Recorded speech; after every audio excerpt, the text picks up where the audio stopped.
네, 안녕하세요. 시각의 꿈 움직이다 인천 4강 수업을 시작하도록 하겠습니다. 저는 미디어 교육 강사 박현수고요. 저는 학생 김경은입니다. 네, 지난 3강 수업 때는 이제 프리미어의 기본적인 이해들을 돕기 위한 수업을 진행을 했었는데요. 오늘 이제 4강 수업에서는 프리미어의 자막 기능들과 컷 편집이 완료된 이후에 그 영상 밑에 음악을 넣는 방법, 마지막으로 모든 편집이 완료된 이후에 그 동영상을 출력하는 방법에 대해서 강의를 해보도록 하겠습니다. 네, 그러면 프리미어 프로그램을 한번 켜보도록 할게요. 네, 우선은 이제 프리미어의 자막 기능에 대해서 알려드릴 건데요. 타임라인 옆에 보시면 이제 T자라는 이제 아이콘이 있어요. 누르고 화면에 클릭해 주시면 이렇게 빨갛게 네모 모양이 생겼죠. 바로 이제 자기가 원하는 자막을 타이핑 해 주시는 거예요. 그래서 저는 프리미어 2020이라고 한번 적어 보겠습니다. 글자를 전부 이제 써주신 이후에는 꼭 이제 선택 도구 툴로 화살표로 이렇게 바꿔 주셔서 마무리를 해 주셔야 돼요.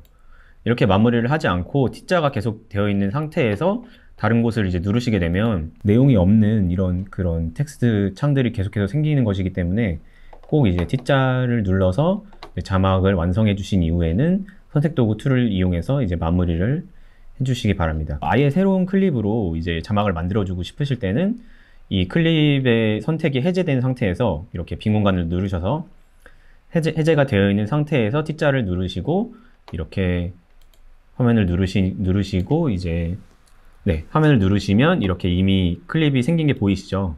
그래서 새로운 클립으로 자막을 만들고 싶으실 때에는 이렇게 선택을 해제하신 이후에 다시 T자를 누르시고 화면을 클릭해서 이제 자막을 만들어 주시면 이렇게 새로운 클립으로 만들어진다는 거 이제 기억을 해주시면 좋겠고요. 클립 안에 그 생성된 이런 이제 자막 파일들에 뭐 자막 폰트라든가 아니면은 글자 크기라든가 뭐 그 글자 사이들 간의 간격이라든가 그런 것들을 이제 또 그 여기 툴 안에서 이제 설정을 해줄 수가 있거든요. 이제 그런 것들을 어떻게 하는지 알려드릴게요. 자막을 전부 선택하셔서 여기 텍스트 옆에 보시면 이제 이 글자가 보이시죠? 이 글자가 써 있는 창이 바로 이 창이거든요. 그래서 여기 위에는 자막 연습이라고 써 있으니까 이 창이 되겠죠. 그래서 이 창에 이 옆에 있는 화살표를 눌러 보시면 이렇게 그 밑에 더 디테일하게 이 자막 그 글자들을 이제 조정해 줄 수 있는 그런 항목들이 나타나는 거거든요. 글자체를 이제 먼저 이제 바꿔줄 수가 있고, 그 다음에는 여기 보시면 이제 뭐 레귤러, 여기에 이제 하나의 항목으로 되어 있는 글자도 있고 뭐 3개의 항목으로 되어 있는 글자도 있고 그 이상으로 되어 있는 글자도 있는데, 이거는 이제 아마 글자의 이제 굵기를 이제 조정해 주는 항목이고요. 그 옆에 보이는 이제 이 숫자 같은 경우에는 글자의 크기를 이렇게 조정해 줄 수 있는, 그래서 이렇게 이 동그라미를 누른 상태로 양옆으로 드래그를 해보시면 이 글자의 크기를 조정할 수 있고요. 이렇게 글자를 숫자를 클릭을 하셔서 직접 숫자를 입력해 줄 수도 있어요. 이런 식으로 해서 이제 조정을 할 수 있다는 거. 그 다음에 이 옆에 밑에 보시면 이제 텍스트를 뭐 한글에서처럼 왼쪽으로 정렬하거나 뭐 가운데로 정렬하거나 이런 식으로 뭐 정렬을 해줄 수가 있는데, 이거는 이제 프리미어에서는 왜 이렇게 나타나냐면 여기서는 그 한글처럼 뭐 이 전체 문서의 가운데나 왼쪽으로 정렬을 해주는 게 아니라 이 기준점이 있어요. 한글과 똑같이 생각을 하시면 안 되고, 그냥 아마 이 기능은 거의 사용하시지 않고 화살표를 이용해서 직접 이제 움직여 주시거나 아니면은 그 다른 방법을 이용해서 여기 밑에 보시면 또 위치 항목이 있거든요. 아마 이 위치 항목을 이용을 해서 글자의 위치를 정해 주시는 게 더 좋은 방법일 것 같아요. 그리고 이것도 이제 한 번씩 눌러 보시면 이제 어떤 기능인지 아실 텐데, 지금은 뭐 변화가 없죠. 아마도 지금은 이제 그 줄이 한 줄이기 때문에 변화가 없는데, 아마 여러 줄이고 뭐 빈 공간이 있을 때 이걸 눌러 보시면 아마도 그 전체의 세로 그 길이 중에서 위쪽에 정렬되거나 아니면 가운데 정렬되거나 밑으로 정렬되거나 그렇게 변화가 있을 거예요. 그런 걸 아시면 될 것 같고, 그 다음에 이 항목은 이제 자간 항목인데요. 이것도 이제 기본적으로 프리미어에서는 이렇게 파랗게 되어 있는 숫자가 활성화 되어 있는 곳에서 이렇게 누르시고 드래그를 해보시면 어떤 기능이 있는지 알아볼 수 있거든요. 그래서 이렇게 이거는 양옆으로 늘려보시면 글자의 간격, 그 한 글자 한 글자마다의 간격이 이제 변하는 기능이거든요. 그래서 이런 식으로 그 마우스를 드래그해서 변경시켜 줄 수도 있고, 아까처럼 똑같이 이제 숫자를 직접 입력해서 이제 변경을 해줄 수도 있어요.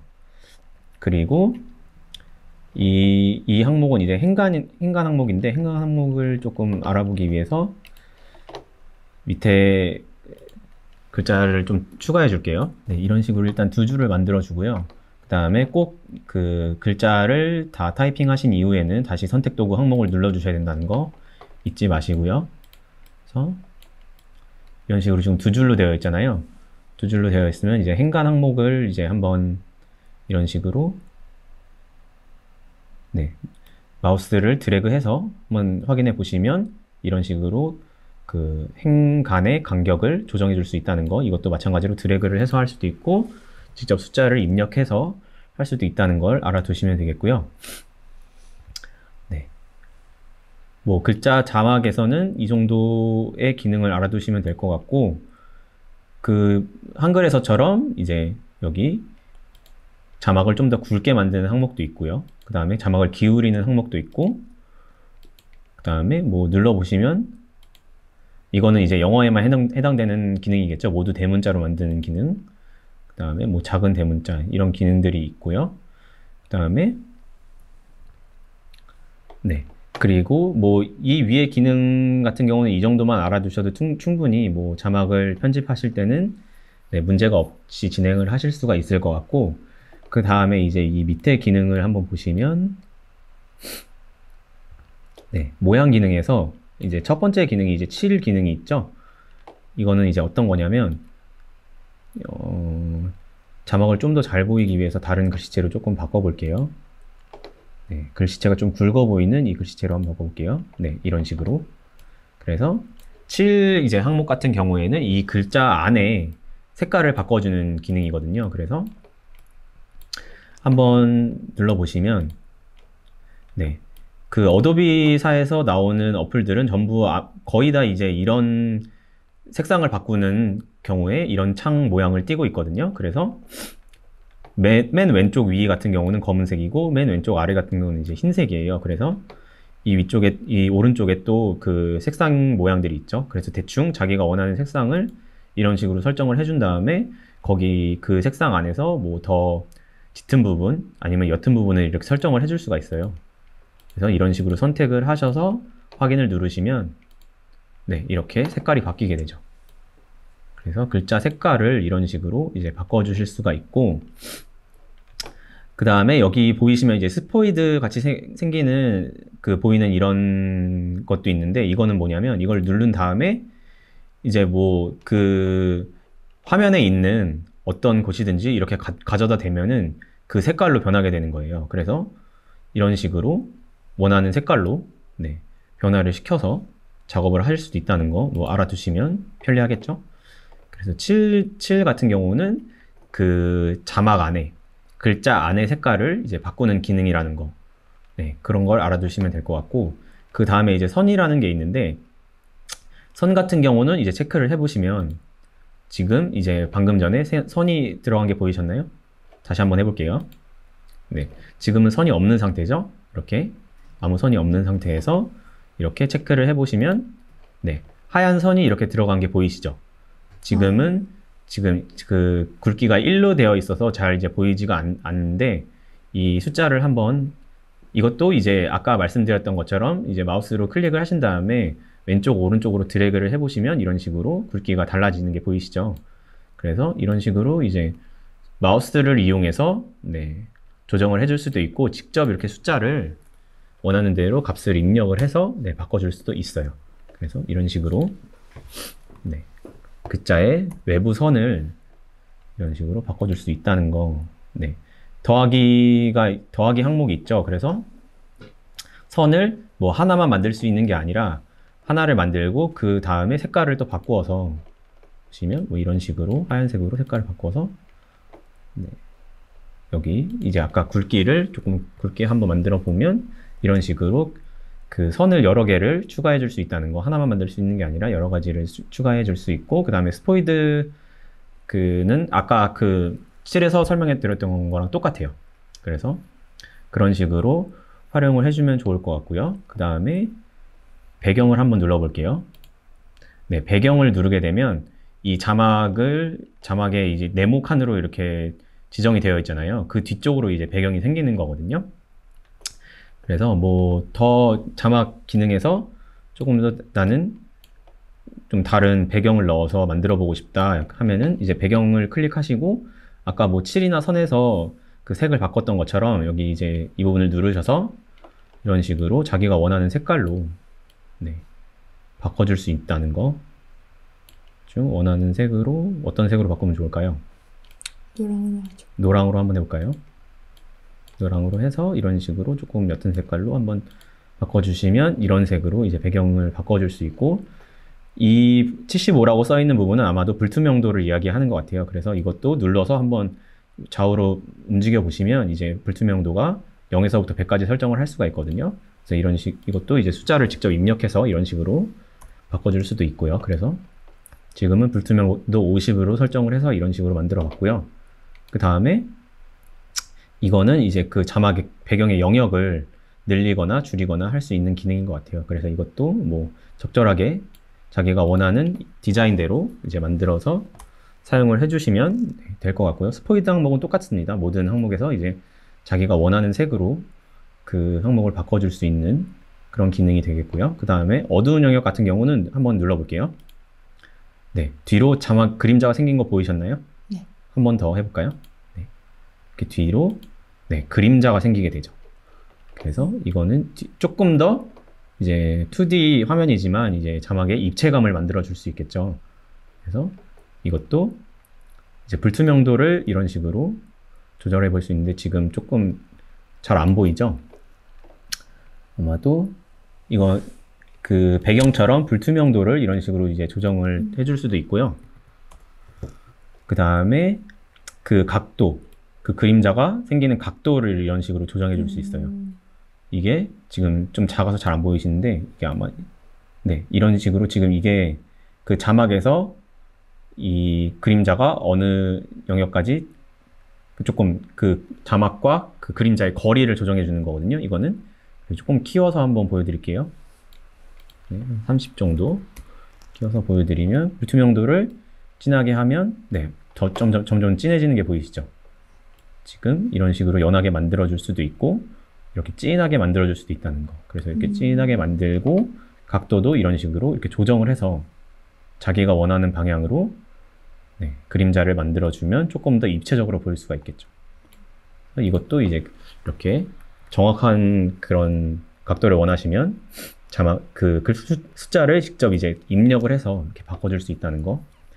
그래서 이렇게 이거는 아마도 그 확산이라고 해서 그 그림자가 이렇게 퍼질 수 있는 그런 영역 같은 거 그거를 조절해 줄 수 있는 기능인 것 같고요. 이것도 뭐 한 번씩 눌러 보시면서 이제 어두운 영역을 어떻게 디자인할 수 있는지 한 번씩 확인을 해 보시면 네, 좋을 것 같고요. 그 다음에 이 밑에 이제 변형 항목을 보시면 이 이제 아까 그 뭐 정렬해서 사용했던 기능 같은 것보다는 이제 이 위치 기능을 이용해서 자막의 위치를 조정해 주시는 게 좋거든요. 그래서 그러면 좀 더 정확한 위치에 자막을 위치시킬 수가 있어요. 그래서 위치 기능을 이것도 한번 클릭을 해서 뭐 좌우로 이런 식으로 움직여 보시면 이 첫 부분에 있는 게 X축이고 이 뒷부분에 있는 게 Y축이거든요. 그래서 이거는 좌우로 움직이는 거고 이거는 상하로 움직이는 거예요. 그 화면의 해상도 값을 알고 있으면 그 해상도의 가운데 값을 정확하게 입력해주면 이제 자막이 가운데로 이제 가게 되는 거거든요. 그리고 이 세로도 마찬가지로 그 세로의 길이를 정확하게 알고 있으면 그 세로의 가운데 값을 입력해주면 그 자막이 가운데로 이제 움직이게 되겠죠. 그래서 위치 항목을 이용해서 이런 식으로 자막을 상하로 움직여질 수 있다는 거, 네, 기억해 두시면 좋을 것 같고, 그 다음에 이제 비율 조정 같은 경우에는 이제 크기를 의미하겠죠. 그래서 이것도 이제 마우스로 누른 상태에서 좌우로 드래그를 해보시면 이런 식으로 네, 자막의 크기 자체가 늘어나고 줄어드는, 아까 위에서도 이미 크기 항목이 있긴 있었는데 이거는 이제 글자 크기 자체를 이야기하는 거고 지금 이 크기 같은 경우에는 이제 글자 크기, 뭐 배경 크기 그거를 전부 포함한 이제 그 크기를 이야기를 하는 것 같아요. 그래서 이것도 이제 마우스로도 움직여줄 그 크기를 조정할 수 있고 직접 이제 뭐 값을 입력해서 네, 조정해 줄 수도 있다는 거 이제 기억을 하면 좋을 것 같고요.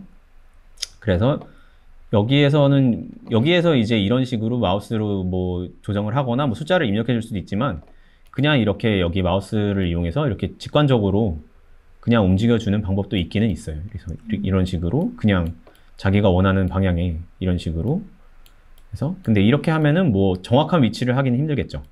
그래서 꼭 정확한 위치에 하고 싶으면 뭐 숫자를 정확하게 입력해서 하는 방법이 더 좋을 것 같고요.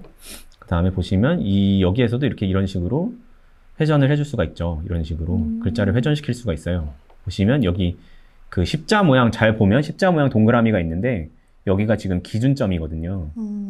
기준점을 그 기준으로 이렇게 해서 그 기준점을 바탕으로 이렇게 회전이 되는 거예요. 그래서 아까 그 정렬이 되었던 것도 이 기준점을 바탕으로 정렬이 되었기 때문에 뭐 왼쪽이나 오른쪽으로 그 화면의 가운데나 화면의 뭐 왼쪽 오른쪽이 아니라 이 기준점의 왼쪽 오른쪽으로 정렬이 되었던 거거든요. 그래서 그 기준점도 이제 변경을 해줄 수가 있는데 여기 보시면 이제 기준점 항목이 있거든요. 그래서 이 기준점을 이제 움직여 보면 보이시죠? 이 기준점이 이 자막의 어느 부분으로 가는지가 이제 또 바꿔줄 수가 있어요. 그래서 이것도 마찬가지로 숫자로 입력을 해줄 수도 있고 마우스로 움직일 수도 있다는 거. 그래서 이렇게 기준점을 움직인 이후에 조금 위치를 조정을 하고 그 다음에 회전을 돌려보시면 아까 했던 것처럼 똑같이 회전을 돌려보면 기준점이 바뀌었으니까 다르게 움직이는 게 보이시죠? 네. 네. 이런 식으로 이제 기준점을 변경해서 네, 자막을 편집해 줄 수도 있다는 거. 그래서 네, 그런 걸 알아두시면 좋을 것 같고 그 다음에 네, 여기에서도 이제 전체적인 불투명도를 조정해 줄 수 있어요. 그래서 이걸 눌러서 뭐 아까 했던 것들이랑 비슷한 내용인데 뭐 50으로 설정을 하면 이 전체 그 위에서 편집했던 뭐 글자랑 선이랑 배경이 전체가 이제 불투명도가 조정이 되는 거예요. 그래서 그걸 알아두시고 네, 이렇게 그 새로 이 글자 지금 이제 편집을 하는 내용은 프리미어에서 새롭게 이제 자막을 만드는 방법으로 이제 글자를 편집을 하고 이제 그 디자인을 수정을 하는 내용이고요. 그러면 이제 그 모든 컷 편집이 끝나고 자막 그 작업까지 다 완료되었다고 가정을 하고 그 음악 파일을 넣는 그 배경 음악을 까는 방법을 알려드리도록 할게요. 컨트롤 S 같은 경우에는 그냥 습관적으로 계속해서 눌러주세요. 네, 컨트롤 S를 누르지 않고 시간이 지났을 때 만약에 그냥 프리미어 창이 갑자기 꺼지게 되면 그 시간 동안 했던 편집의 모든 그런 결과들이 날아가 버리기 때문에 컨트롤 S 같은 경우는 그냥 어떤 편집이 끝났을 때 바로바로 습관적으로 눌러주시면 좋을 것 같습니다. 그래서 모든 컷 편집이 끝나고 이제 작업까지 끝난 이후에 이제 음악을 넣는 방법은 이거는 뭐 영상 파일을 여기 소스 창에 불러오고 밑으로 타임라인으로 그 편집 구간을 설정을 해서 타임라인으로 불러오는 그 방법이랑 그 완전히 똑같아요. 거의 비슷하기 때문에 보시면 이미 이제 그 원하는 그 음악 파일을 이렇게 여기 프리미어 창으로 불러와 있거든요. 근데 여러분 같은 경우에는 이제 아마 그 동영상을 편집하기 전에 이런 식으로 뭐 음악을 미리 정해둘 수도 있겠지만 동영상을 편집하면서 아마도 이제 음악을 생각하게 될 거예요. 그래서 그런 경우에는 이제 뭐 무료 음원 사이트라든가 아니면은 그 유튜브에서 제공하는 뭐 오디오 라이브러리 사이트 같은 데 가면은 저작권에 상관없이 사용할 수 있는 그런 음악 파일들이 많이 있어요. 그러면 거기에서 이제 저작권이 상관없는 음악 파일들을 사용해 주시는 게 아무래도 안전하겠죠? 이제 뭐 다른 유튜브나 뭐 플랫폼 같은 데에 올린다고 가정을 했을 때 이제 저작권이 있는 음악을 사용하면은 그 영상을 내려야 되는 경우도 있을 수가 있거든요. 그래서 저작권이 없는 그런 음악 파일을 가져와서 사용하시는 게 안전할 것 같고요. 영상 파일도 이제 마찬가지고요. 아무튼 그런 음악 파일을 이런 식으로 그 영상과 마찬가지로 더블 클릭을 하시면 자기가 원하는 음악을 이렇게 해서 더블 클릭을 하면 이렇게 영상의 파형의 이제 파일이 소스 모니터 창에 이렇게 나타나게 되거든요. 그러면 이렇게 원하는 부분을 들어보시면서 네, 원하는 부분을 이렇게 왔다 갔다 하시면서 타임 인디게이터를 조정해서 이런 식으로 네, 들어보시면서 원하는 구간을 영상과 마찬가지로 인점과 아웃점을 지금 한영키가 되어 있어서 한글이 나오는 게 보이시죠? 네, 한영키를 눌러서 바꿔주신 다음에 그 음악을 쓰고 싶은 차원 부분에서 I를 눌러주시면 이렇게 인점으로 변하는 게 보이시죠? 이 부분부터 이제 음악을 사용할 거라는 뜻이고요. 그래서 사용하고 싶은 부분까지 이제 선택을 하신 이후에 O를 눌러서 이제 아웃점을 잡아서 이런 식으로 구간을 설정해 주시면 되고, 이렇게 구간을 설정한 이후에 그 영상에서는 이렇게 바로 불러올 수가 있었는데 그림을 눌러서 네, 음악은 이제 그게 불가능하고요. 불러오고 싶으면은 이제 두 가지 방법이 있는데, 이 밑에 그 파형 파일 밑에 이렇게 그 웨이브 그 아이콘이 있어요. 여기 위에 이렇게 갖다 대면 손 모양으로 바뀌는데, 그래서 보시면 이제 비디오가 없기 때문에 당연히 오디오만 드래그 항목만 이제 활성화되어 있겠죠. 그래서 이거를 이렇게 드래그를 해서 이런 식으로 가져오시면 이제 원래 있던 사운드랑 겹쳐지면 안 되겠죠. 그럼 겹쳐지게 되면 이 사운드가 아예 없어지게 돼요. 날아가 버리기 때문에 그거에 유의하면서 이제 이 밑으로 이런 식으로 사운드를 불러와서 한번 재생을 해보면 현장에서 알았어요. 같이 연기를 하는데 너무 창피하고 쑥스럽더라고요. 네, 우리가 작업했던 자막도 보이고 이제 이 음악이 원래는 없었는데 이제 들리는 게 보이시죠? 그래서 이런 식으로 해줄 수도 있고, 다른 방법으로는 보시면 이제 이렇게 인점 아웃점이 잡혀 있잖아요. 그러면 여기 왼쪽에서 이 원래 그 음악의 원본 소스에서 이런 식으로 이렇게 가져와도 불러와줘요. 이게 이제 인점 아웃점이 잡혀 있는 구간이거든요. 그래서 이렇게 두 가지 다른 방법으로 네, 가져올 수가 있고, 그 다음에 가져오신 이후에도 이 타임라인에서도 이제 영상과 마찬가지 똑같은 방법으로 뭐 이제 면도날 이제 키를 선택을 해서 이런 식으로 자르기를 해서 자기가 원하는 부분을 또 그 선택 도구를 눌러주고 이런 식으로 뭐 지워준다거나 뭐 뒷부분을 늘려준다거나 뭐 이런 식으로 자유롭게 편집을 할 수가 있고요. 영상과 마찬가지입니다. 그래서 이런 식으로 뭐 순서를 바꿔줄 수도 있고요. 네, 그런 식으로 자유롭게 편집을 할 수 있으니까 그 여기 타임라인 창에서도 좀 더 자기가 원하는 대로 이제 디테일하게 편집을 할 수가 있다는 거. 네, 그런 거 좀 알아두시면 되고, 이제 영상 같은 경우는 볼륨이 되게 중요하거든요. 그래서 보시면 지금 방금 전에 들어보셨던 것처럼 조금 적응하느라고 시간이 걸렸고요. 그리고 네, 목소리에 비해서 지금 배경음악이 조금 너무 큰 것 같은 느낌이 있잖아요. 그러면 이 이제 파일을 그 선택되어 있는 상태에서 여기 위에 창에 소스 모니터 창에서 이제 효과 컨트롤이라는 창이 있어요. 보시면 여기 오디오 볼륨 있죠. 볼륨 있고 뭐 채널 볼륨이 있는데, 이거는 아마도 왼쪽과 오른쪽을 이제 따로 뭐 설정해 주는 건데 이거를 뭐 만져 주실 필요는 없을 것 같고, 전체적인 볼륨을 이거 이제 첫 번째 기능을 통해서 조금 뭐 낮춰준다거나 높여준다거나 할 수가 있거든요. 그래서 볼륨을 이제 레벨을 누르시고 뭐 자기가 원하는 대로, 원래 그 배경음악의 볼륨 같은 경우에는 그 여기 오른쪽 밑에 보이는 이제 이 데시벨 그 오디오 미터기를 통해서 그 음량을 확인할 수가 있는데, 그 음량이 보통 한 그 마이너스 15데시벨에서 뭐 마이너스 24데시벨 정도에 위치해 주는 게 좋아요. 배경음악 같은 경우에. 그래서 대충 한 뭐 마이너스 20 정도 데시벨로 입력을 해볼게요.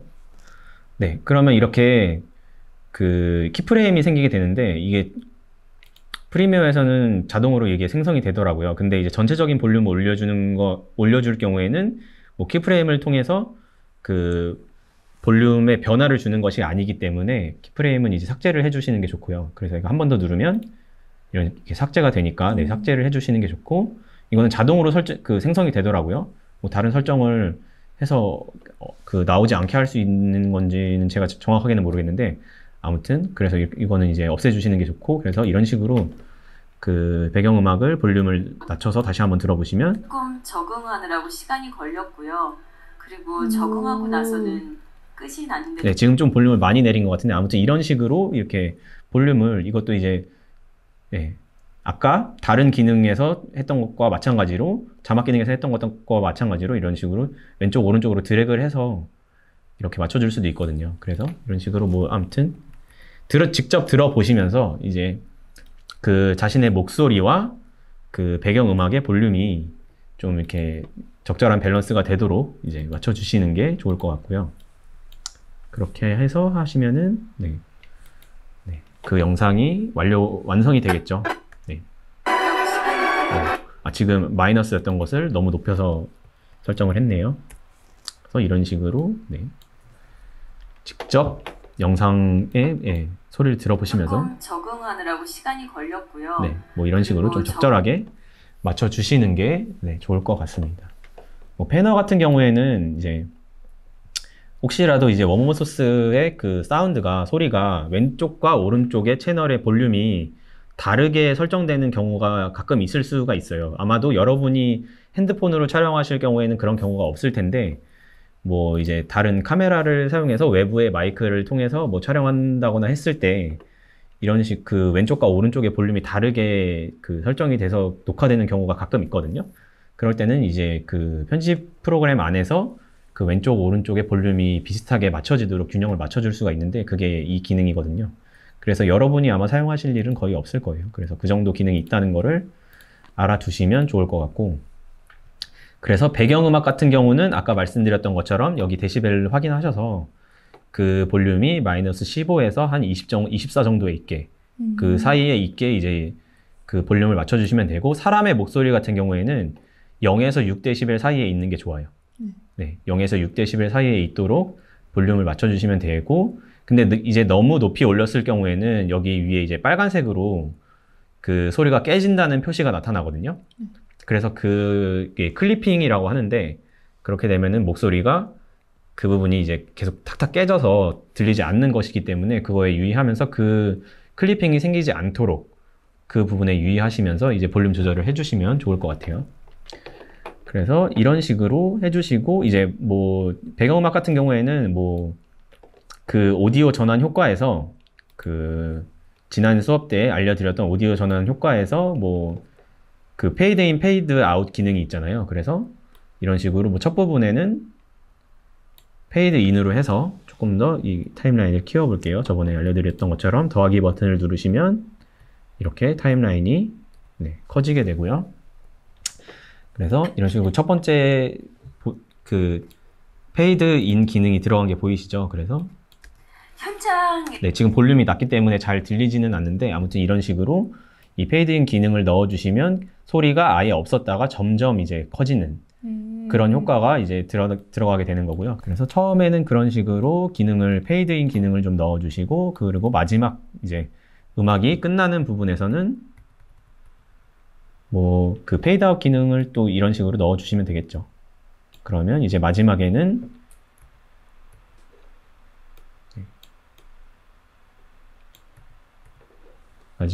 여기 지금 뭐 파형이 보이지는 않는데, 아무튼 이런 식으로 설정을 해 놓으면 이렇게 조금 당겨 놓고 이렇게 소리가 있는 곳에서 간섭 버튼을 이용해서 이런 식으로 만들어 주시면 원래는 이런 식으로 소리가 들리다가 이런 식으로 소리가 들리다가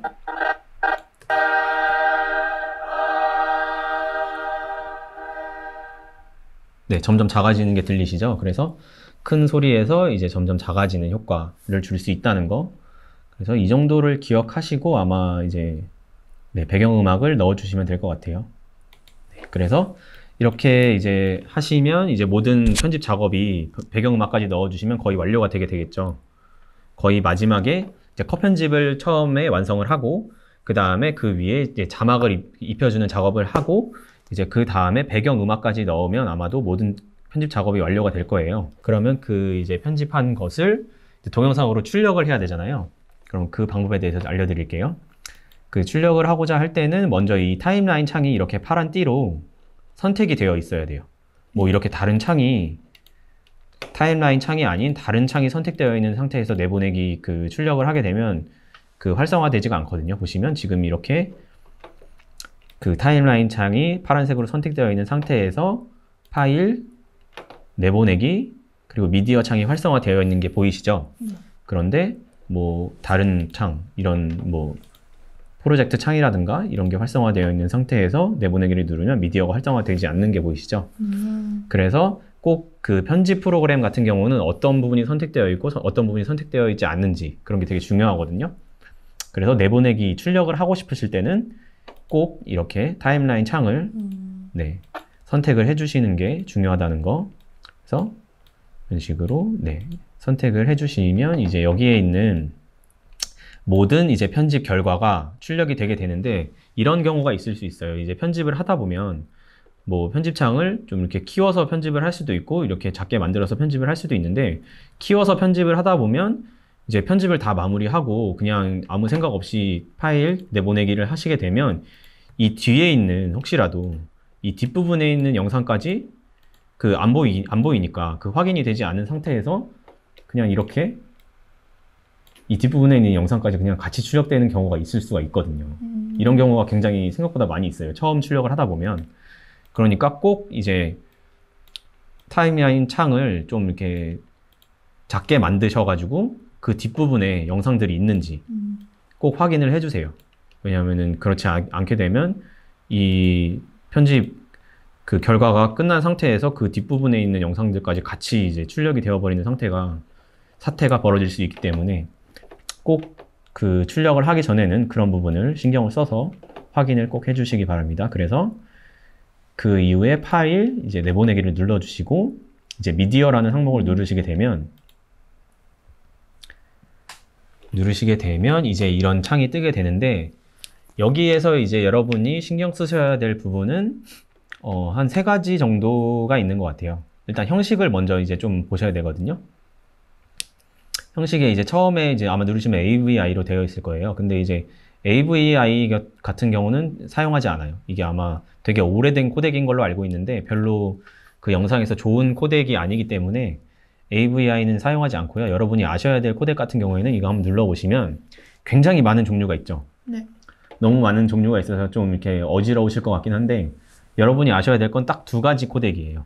영상 출력을 하실 때 이 H264라는 코덱이랑 그 다음에 이 밑에 두 개 밑에 있는 H265라는 코덱만 알아두시면 되거든요. 그래서 이 두 코덱이 어떤 코덱이냐면 그 H264 같은 경우에는 이제 HD 화질이 나왔을 때 그리고 풀 HD까지 그 화질이 해상도가 처음 나왔을 때 그 영상 그 해상도에 맞춰서 좀 최적화된 그 영상을 이제 이 코덱이라는 거 자체가 그 영상을 그 코딩하고 또 디코딩하는 그런 기능을 하는 그런 기능을 하는 게 코덱이라고 이야기하거든요. 그래서 아무튼 그런 과정을 통해서 이제 영상을 플레이 시켜줄 수가 있는 건데 이 H264라는 코덱이 그 HD 화질 그 해상도의 영상에 가장 최적화된 코덱으로 이제 개발이 된 거거든요. 그래서 H264라는 코덱을 기억을 해주시면 될 것 같고 그 다음에 H265는 이제 그 FHD를 넘어서 더 큰 뭐 4K라든가 아니면 요즘에는 8K 뭐 더 화질이 높고 그 해상도가 높은 영상들이 있는데 이제 그거에 맞춰서 이제 새로 또 나오는 이제 코덱인데 사실 이제 4K나 8K 같은 경우에는 그 아직까지 그렇게 상용화된 그런 영상 해상도나 그런 포맷은 아니거든요. 그래서 혹시라도 이제 좀 호환성이 떨어질 수도 있어요. 뭐 다른 컴퓨터에서는 잘 실행이 된다고 해도 뭐 일반 TV라던가 아니면 다른 디바이스 같은 데서는 또 실행이 안 되는 문제점이 있을 수도 있기 때문에 그냥 거의 아마도 여러분은 H264라는 포맷을 이용해서 이 코덱을 이용해서 이제 뽑아주면 될 거예요. 그래서 그 형식 같은 경우에는 그냥 H264를 선택을 해주시면 되고 네. 그래서 이런 식으로 설정을 해주시면 되고 사전 설정 같은 경우에는 이것도 한번 눌러보시면 네. 너무 많죠. 종류가 너무 많아요. 그래서 뭐 여러분이 만약에 뭐 유튜브에 영상을 올리신다고 하면은 여기 이제 프리셋들이 있거든요, 사실은. 그래서 여기에 맞는 그 자신이 이제 촬영한 영상의 해상도에 맞고 자신이 올리고자 하는 플랫폼에 맞는 그런 이제 사전 설정을 해주셔도 되는데 그런 것보다는 사실은 여기 좀 위쪽에 보시면 이제 하이 퀄리티라는 항목이 있어요. 네. 거기에서 이제 자신의 영상의 해상도에 맞는 영상 그 포맷을 설정을 해서 그냥 이제 출력을 해주시면 다른 이제 플랫폼 같은 데 올릴 때도 다 괜찮은 화질이 나오게 되거든요. 그래서 뭐 자신이 원하는 그런 사전 설정으로 설정을 하셔도 되지만 그냥 하이 퀄리티에 있는 이런 설정을 하시는 게 그냥 무난하다는 거, 기본적이라는 거, 그래서 알아두시면 되고, 저희 영상은 1080으로 다 맞추기로 했죠. 그래서 1080 하이 퀄리티로 맞춰서 네, 설정을 해주시면 좋을 것 같고요. 그 다음에 설명 같은 경우에는 뭐 혹시라도 영상에 대한 설명을 짧게 써주고 싶으시면 네, 써주시면 되고, 그 다음에 출력 이름 같은 경우에도 이제 그 영상의 제목, 저희는 이제 편집 연습을 했잖아요. 그래서 편집 연습이라고 해서 이런 식으로 그 폴더도 저장 위치 같은 것도 꼭 확인을 해서 그 영상이 어디에 저장이 되는지 확인을 해 주셔야 되고요. 그래서 저장 눌러주시고, 네, 이런 식으로 해서 밑에 보시면 뭐 비디오, 오디오 내보내기 이렇게 항목이 있어요. 그래서 이 영상에 뭐 비디오만 내보낼 수도 있고 오디오만 내보낼 수도 있거든요, 사실은. 그래서 이런 식으로 뭐 체크를 해제해 보시면 지금 이런 식으로 영상이 아예 뜨지 않게 되죠. 그러면 뭐 오디오만 내보낼 수도 있거든요. 근데 오디오를 내보낼 때는 아마도 형식을 좀 바꿔주시는 것이 좋을 거예요. 형식을 뭐 mp3라던가, 여기 보시면 뭐 mp3라는 이제 이런 형식이 있잖아요. 오디오는 mp3 형식을 가장 많이 사용을 해요. 그래서 오디오만 출력을 하실 때에는 아마도 mp3라는 형식으로 바꿔주시고, 사전 설정도 뭐 이거는 오디오 같은 경우에는 영상보다는 출력했을 때 이런 크기가 그렇게 크진 않거든요. 고품질로 하더라도. 그래서 가장 높은 품질로 아마 설정을 해서 출력을 해주면 좋을 거예요. 만약에 오디오만 내보내고 싶을 때는. 그래서 이런 식으로 설정을 해줄 수도 있고. 그런데 저 오디오가 네. 영상에 있는 오디오도 해당되는 오디오예요? 아니면? 그렇죠. 네, 영상에 있는 오디오랑 우리가 깔았던 배경음악이랑 뭐 다 합쳐서 모든 모든 그런 이제 그런 음성, 그런 오디오가 이제 해당이 되는 거고, 그러니까 이 타임라인에 있었던 모든 그런 소리가 이제 해당이 되는 거고, 그렇게 알아두시면 좋을 것 같고요. 그래서 지금 이제 여기 형식을 바꿨더니 아예 비디오 내보내기는 활성화가 되지 않죠. 네. 왜냐하면 mp3라는 형식 자체가 오디오 형식이기 때문에, 오디오 포맷이기 때문에 활성화가 아예 없어진 거고요. 그래서 다시 H264를 선택을 해주시고, 네, 그러면 이제 다시 비디오가 나오죠. 네. 그래서 이런 식으로 아까 사전 설정도 우리가 했던 것처럼 하이 퀄리티 1080으로 맞춰서, 이거는 아마 여러분들 똑같이 이렇게 설정을 하고 이제 출력을 하면 될 거예요. 네. 예, 다른 경우는 없을 것 같고, 그래서 편집 이름, 그 영상 이름도 이제 바꿔서 해주시고, 그 다음에 하나 더 해주셔야 될 게, 이제 비디오에서 이제 비트레이트를 조정을 해줄 수가 있는데, 이 밑에 보시면 이제 비트 전송률 설정이라는 항목이 있거든요. 비디오에서. 이건 비디오에서예요. 네. 이거는 이제 비트레이트가 높아질수록 그 영상의 화질이 높아진다고 생각하시면 되거든요. 근데 보시면 이제 뭐 CBR, VBR 뭐 이런 항목이 있는데, 아마 CBR 원패스로, VBR 원패스로 여러분은 기본으로 설정이 되어 있을 거예요. 그리고 어떤 분은 이제 이게 목표 비트 정성률 하나만 나오고, 아니면 어떤 분들은 이런 식으로 네, 최대 비트 정성률까지 두 가지가 나오는 경우가 있을 거예요.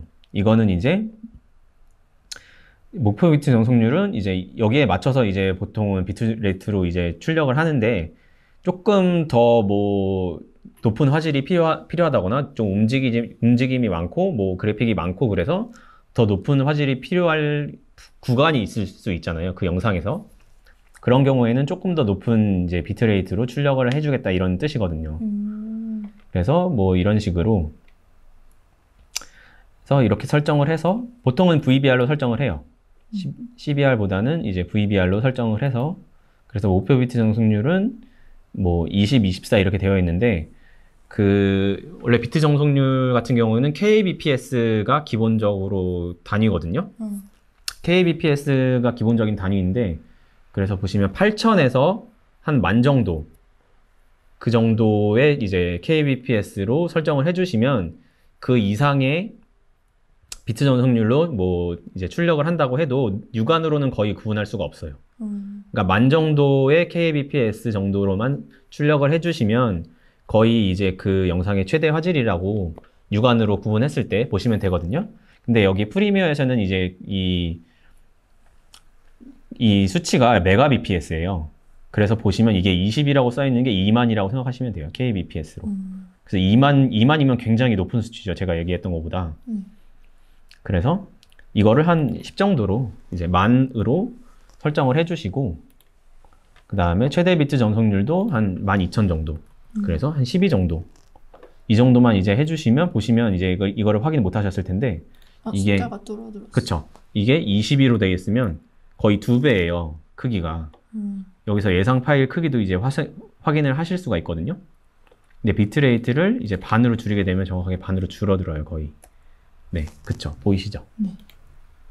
그래서 너무 이제 파일이 큰 경우는 이제 출력하는데 시간이 너무 오래 걸릴 수도 있고, 파일을 이제 다른 곳으로 전송할 때도 문제가 생길 수도 있기 때문에, 그래서 이런 식으로 조금 BPS를 이제 조정을 해주셔서 출력을 해주시면 좋을 것 같아요.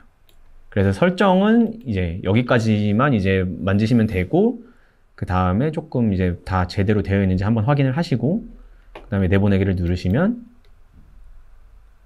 네, 이런 식으로 이제 인코딩 중이라는 창이 뜬 이후에 네, 시간이 걸리면서 그 영상의 동영상 파일이 자신이 설정한 위치에 저장이 되게 됩니다. 강의는 모든 편집이 완료된 이후에 이제 동영상을 출력하는 데까지 진행을 해봤고요. 다음 수업을 진행하기 전에 이제 여러분이 2가지 과제를 제출을 해주셔야 되는데요. 첫 번째 과제는 이제 여러분의 일상의 영상을 10컷 정도의 영상을 이제 촬영을 하셔서 배우신 내용을 바탕으로 1분의 영상으로 편집을 해서 이제 보내주셔야 합니다. 혹시 그 영상을 촬영할 때는 세로로 찍어야 할까요? 가로로 찍어야 할까요? 가로로 찍어야 할 것 같아요. 그쵸.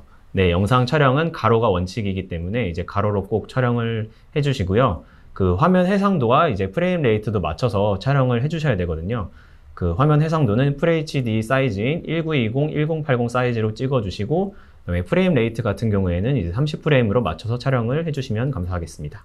그런 것들은 어디에서 설정해야 돼요? 화면 해상도와 프레임 레이트를 설정하실 때에는 안드로이드 폰 같은 경우에는 이제 카메라 어플로 직접 들어가셔서 이제 톱니바퀴 버튼을 누르시면 이제 화면 해상도와 프레임 레이트를 설정하는 그런 기능이 있을 거예요. 그래서 거기에서 맞춰서 촬영을 해주시고, 그다음에 아이폰 같은 경우에는 그 휴대폰의 설정 기능에서 카메라 기능으로 들어가시면 그 화면 해상도와 프레임 레이트를 설정하는 그런 기능이 있을 겁니다. 그래서 거기에서 잘 맞춰서 촬영을 해주시면 감사하겠고요. 그 다음에 두 번째 과제로는 이제 간단한 도형들을 뭐 원이라든가 네모라든가 세모라든가 별 등 이제 개인당 7개의 간단한 도형들을 개개의 파일들로 저장을 하셔서 그 7개의 파일들을 하나의 파일로 압축을 하신 다음에 파일명은 이제 본인의 이름으로 밴드에 이제 올려주시면 감사하겠습니다. 이 과제를 제출하셔야 하는 이유는 이제 5강 수업에서 그 간단한 도형들이 움직이는 영상을 애프터 이펙트라는 프로그램을 이용해서 만들어 볼 예정이에요. 그래서 이 과제를 꼭 제출해 주시면 감사하겠고요. 그럼 오늘 수업은 이제 여기에서 마치도록 하겠습니다. 감사합니다.